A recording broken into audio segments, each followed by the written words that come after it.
तिथि 16/4/82। संगम युगी स्वराज्य दरबार ही सर्वश्रेष्ठ दरबार। बाप दादा बोले, आज बाप दादा किस दरबार में आए हैं। आज की इस दरबार में बाप दादा अपने विश्व के राज्य स्थापना के कार्य में राज्य सहयोगी आत्माओं को अर्थात अपने राज्य कारोबारी राज्य अधिकारी बच्चों को देख रहे हैं। संगम युगी स्वराज्य दरबार देख रहे हैं। स्वराज्य दरबार में सर्व प्रकार की सहयोगी आत्माएं चारों ओर की देख रहे हैं। इस स्वराज्य दरबार के विशेष शिरोमणि रतन बाप दादा के सम्मुख साकार रूप में दूर होते हुए भी माला के रूप में राज्य अधिकारी सिंहासन पर सामने दिखाई दे रहे हैं। हर एक राज्य अधिकारी सहयोगी आत्मा अपनी अपनी विशेषताओं की चमक से चमक रही हैं। हर एक भिन्न भिन्न गुणों के गहनों से सजे सजाए हैं। सिंहासन की राज्य निशानी कौन सी होती है? सभी दरबार में बैठे होना। कोई आगे हैं, कोई पीछे हैं, लेकिन हैं दरबार में। तो सिंहासन की राज्य निशानी छत्र छाया रूपी छतरी बड़ी अच्छी चमक रही है। हर एक डबल छत्रधारी हैं। एक लाइट का क्राउन अर्थात फरिश्ते स्वरूप की निशानी, साथ साथ विश्व कल्याण के बेहद सेवा के ताजधारी। ताज तो सभी के ऊपर है, लेकिन नंबरवार है। कोई के दोनों ताज समान हैं, कोई का एक छोटा तो दूसरा बड़ा है, और कोई के दोनों ही छोटे हैं। साथ साथ हर एक राज्य अधिकारी के प्योरिटी की पर्सनैलिटी भी अपनी अपनी है। रूहानियत की रॉयल्टी अपनी अपनी नंबरवार दिखाई दे रही है। ऐसे स्वराज्य अधिकारी सहयोगी आत्माओं की दरबार देख रहे हैं। संगम युगी श्रेष्ठ दरबार भविष्य की राज दरबार में कितना अंतर है। अब की दरबार जन्म जन्मांतर की दरबार का फाउंडेशन है। अभी के दरबार की रूपरेखा भविष्य दरबार की रूपरेखा बनाने वाली है। तो अपने आप को देख सकते हो कि अभी के राज्य अधिकारी सहयोगी दरबार में हमारा स्थान कहाँ है। चेक करने का यंत्र सभी के पास है। जब साइंस वाले नए नए यंत्रों द्वारा धरनी से ऊपर के आकाश मंडल के चित्र खींच सकते हैं, वहाँ के वायुमंडल के समाचार दे सकते हैं, इन एडवांस प्रकृति के तत्वों की हलचल के समाचार दे सकते हैं, तो आप सर्वशक्ति संपन्न बाप के अथॉरिटी वाली श्रेष्ठ आत्माएं अपने दिव्य बुद्धि के यंत्र द्वारा 3 काल की नॉलेज के आधार से अपना वर्तमान और भविष्य काल नहीं जान सकते। यंत्र तो सभी के पास है ना। दिव्य बुद्धि तो सबको प्राप्त है। इस दिव्य बुद्धि रूपी यंत्र को कैसे यूज करना है, किस स्थान पर अर्थात किस स्थिति पर स्थित होकर के यूज करना है, ये भी जानते हो। त्रिकालदर्शीपन की स्थिति के स्थान पर स्थित हो। तीनों काल की नॉलेज के आधार पर यंत्र को यूज करो। यूज करने आता है, पहले तो स्थान पर स्थित होने आता है, अर्थात स्थिति में स्थित होने आता है। तो इसी यंत्र द्वारा अपने आप को देखो कि मेरा नंबर कौन सा है। समझा? आज सर्वस्व त्यागी वाली बात नहीं बता रहे हैं, अभी लास्ट कोर्स रहा हुआ है। आज बाप दादा अपने राज दरबार वाली साथियों को देख रहे थे, सभी यहाँ पहुँच गए हैं। आज की सभा में विशेष स्नेही आत्माएं ज़्यादा हैं, तो स्नेही आत्माओं को बाप दादा भी स्नेह के रिटर्न में स्नेह देने के लिए स्नेही दरबार में पहुंच गए हैं। मिलन मेला मनाने की उमंग उत्साह वाली आत्माएं हैं। बाप दादा भी मिलन मनाने के लिए बच्चों के उत्साह भरे उत्सव में पहुंच गए हैं। ये भी स्नेह के सागर और नदियों का मेला है। तो मेला मनाना अर्थात उत्सव मनाना। आज बाप दादा भी मेले के उत्सव में आए हैं।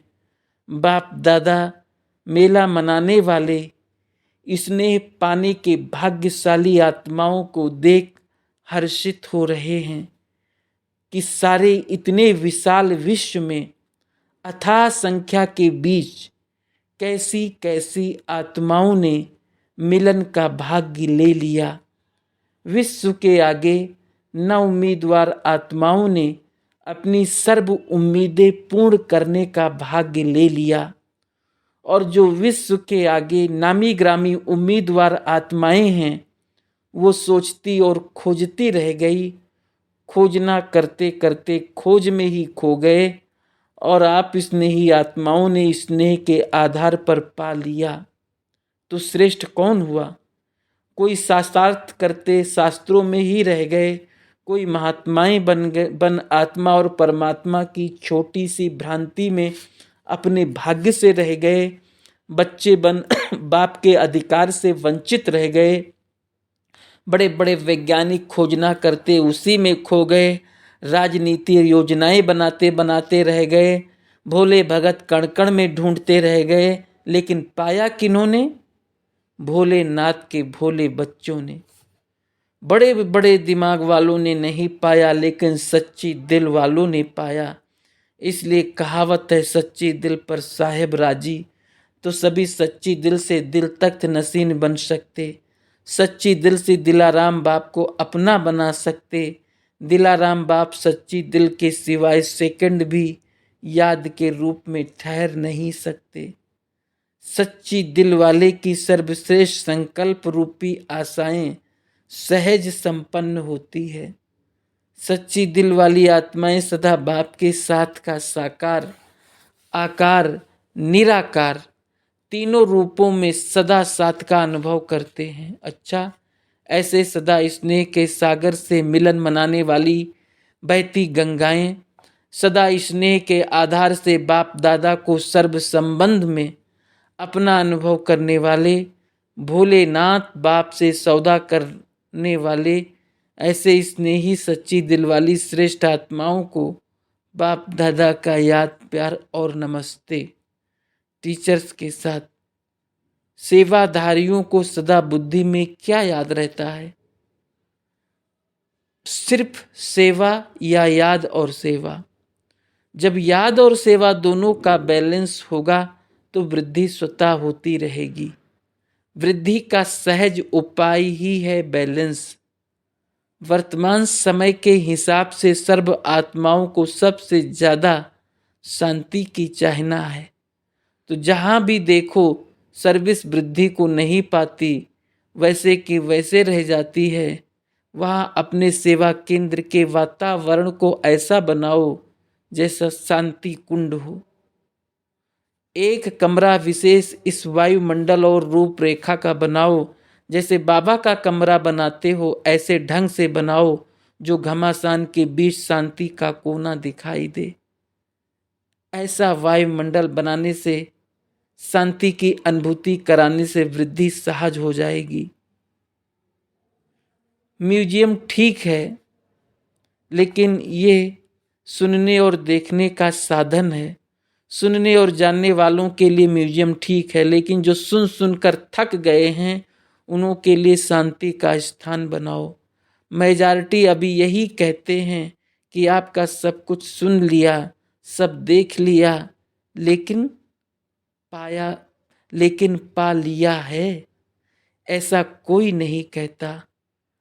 अनुभव किया पाया ये अभी नहीं कहते हैं, तो अनुभव कराने का साधन है, अनुभव में बिठाओ, शांति का अनुभव कराओ। 2 मिनट भी शांति का अनुभव कर लें तो छोड़ नहीं सकते। तो दोनों ही साधन बनाने चाहिए, सिर्फ म्यूजियम नहीं लेकिन शांति कुंड का स्थान भी। जैसे आबू में म्यूजियम भी अच्छा है लेकिन शांति का स्थान भी आकर्षण वाला है। अगर चित्रों द्वारा नहीं समझते हैं तो 2 घड़ी याद में बिठाने से इम्प्रेशन बदल जाता है, इच्छा बदल जाती है। समझते हैं कि कुछ मिल सकता है, प्राप्ति हो सकती है। जहाँ पाने की इच्छा उत्पन्न होती है वहाँ आने के लिए भी कदम उठाना सहज हो जाता है। तो ऐसे वृद्धि के साधन अपनाओ। बाकी सेवाधारी जब स्व से और सर्व से संतुष्ट होते हैं तो सेवा का सहयोग का उमंग उत्साह स्वतः होता है, कहना करना नहीं पड़ता। संतुष्टता सहज ही उमंग उत्साह में लाती है। सेवाधारी का विशेष यही लक्ष्य हो कि संतुष्ट रहना है, संतुष्ट करना है। दूसरा, सदा सागर के कंठे में रहने वाले होली हंस हो। सदा सागर के कंठे पर रहते हैं और सदा सागर की लहरों से खेलते रहते हैं। अपने को ऐसे होली हंस अनुभव करते हो। सदा ज्ञान रतन चुगने वाले अर्थात धारण करने वाले, सदा बुद्धि में ज्ञान रतन भरपूर। बाकी जो भी व्यर्थ बात, व्यर्थ दृश्य, ये सब कंकड़ हो गए। हंस कभी कंकड़ नहीं लेते, सदा रत्नों को धारण करते। तो कभी भी किसी भी व्यर्थ बात का प्रभाव ना हो। अगर प्रभाव में भी आ गए तो वही मनन और वर्णन होगा। वर्णन मनन से वायुमंडल भी ऐसा बन जाता है। बात कुछ नहीं होती लेकिन वायुमंडल ऐसा बन जाता है जैसे बड़े से बड़ा पहाड़ गिर गया हो। अगर अपने मन में मनन चलता या मुख से वर्णन होता तो छोटी सी बात भी पहाड़ बन जाती, क्योंकि वायुमंडल में फैल जाती है। और अगर उस बात को समा दो, साक्षी होकर पार कर लो, तो वो बात राई हो जाएगी। तो सदा होली हंस और सदा सागर के कंठे पर रहने वाले सदा स्वरूप की स्मृति में रहो। सेवाधारियों को सदा सफलता स्वरूप रहने के लिए बाप समान बनना है। एक ही शब्द याद रहे, फॉलो फादर। जो भी कर्म करते हो चेक करो कि ये बाप का कार्य है। अगर बाप का है तो मेरा भी है, बाप का नहीं तो मेरा भी नहीं। ये चेकिंग की कसौटी सदा साथ रहे तो फॉलो फादर करने वाले अर्थात जो बाप का संकल्प वही मेरा संकल्प, जो बाप का बोल वही मेरा। इससे क्या होगा? जैसे बाप सदा सफलता स्वरूप है वैसे स्वयं भी सदा सफलता स्वरूप हो जाएंगे। तो बाप के कदम पर कदम रखते चलो। कोई चलता रहे उसके पीछे पीछे जाओ तो सहज पहुंच जाएंगे ना। तो फॉलो फादर करने वाले मेहनत से छूट जाएंगे और सदा सहज प्राप्ति की अनुभूति होती रहेगी। कुमारियों के साथ, कुमारियों का लक्ष्य क्या है? सेवा करने के लिए पहले स्वयं में सर्व प्राप्ति का अनुभव कर रही हो, क्योंकि जितना खजाना अपने पास होगा उतना औरों को दे सकेंगे। तो रोज इस अलौकिक पढ़ाई पर अटेंशन देती हो, पढ़ाई के साथ साथ सेवा का भी चांस लेती हो। सदा अपने को गार्डली स्टूडेंट समझते हुए स्टडी की तरफ अटेंशन, जितना स्वयं स्टडी की तरफ अटेंशन रखेंगे उतना औरों को भी अनुभवी बन स्टडी करा सकेंगी। इस समय के हिसाब से गृहस्थी जीवन क्या है उसको भी देख रही हो ना। गृहस्थी जीवन माना इस बेहद की जाल में फंसना, अभी फ्री होना, कितने बंधनों से मुक्त हो। तो सदा ही ऐसे बंधन मुक्त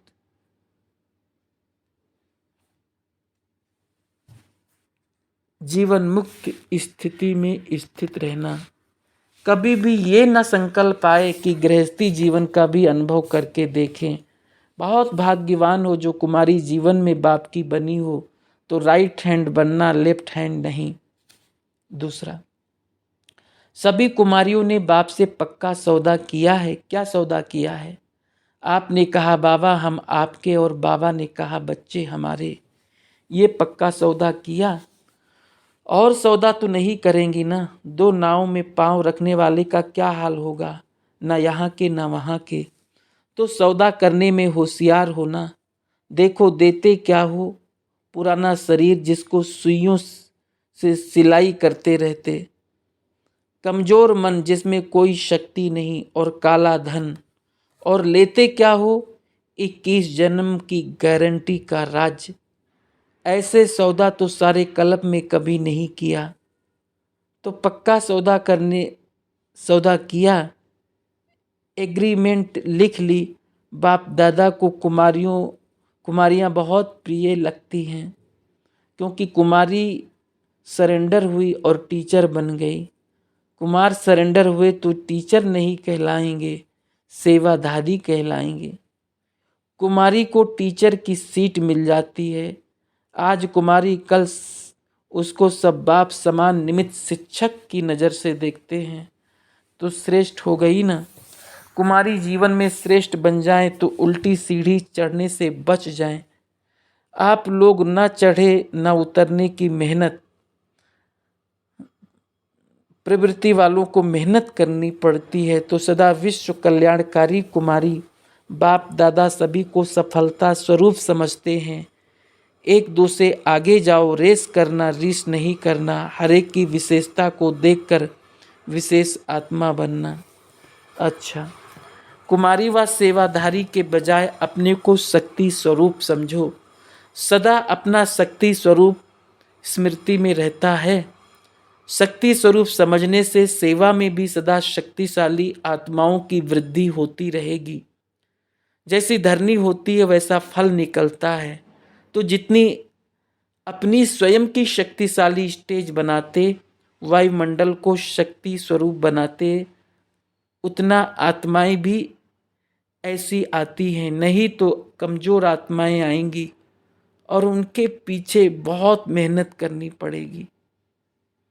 तो सदा अपना शिव शक्ति स्वरूप स्मृति भाव, कुमारी नहीं, सेवाधारी नहीं, शिव शक्ति। सेवाधारी तो बहुत हैं, ये टाइटल तो आजकल बहुतों को मिल जाता है, लेकिन आपकी विशेषता है शिव शक्ति कंबाइंड। इसी विशेषता को याद रखो। सेवा की वृद्धि में सहज और श्रेष्ठ अनुभव होता रहेगा। सेवा करने के लिफ्ट की गिफ्ट जो मिली है उसका रिटर्न देना है। रिटर्न क्या है? शक्तिशाली सफलता मूर्त। अच्छा, ओम शांति।